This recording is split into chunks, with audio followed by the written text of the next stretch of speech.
உன்னுடைய மிக முக்கியமான பிரார்த்தனை ஒன்று இன்னும் 2 மாதத்தில் நிறைவேறப் போகிறது. நீ நன்றாக இருப்பாய் என் குழந்தையே.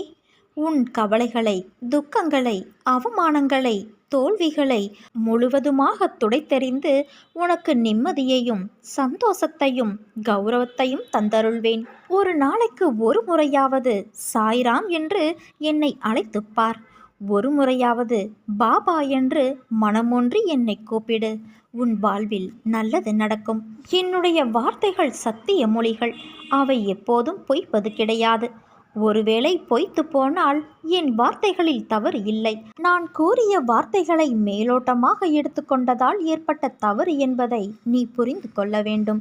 அப்படி நான் சொன்ன வார்த்தைகளை தவறாக புரிந்து கொண்ட ஒரு பக்தையை பற்றிய நிகழ்ச்சியை நான் இப்போது கூறுகிறேன். அந்த இளம் பக்தையின் பெயர் சுந்தரிபாய். அகமது நகரில் தன் கணவர்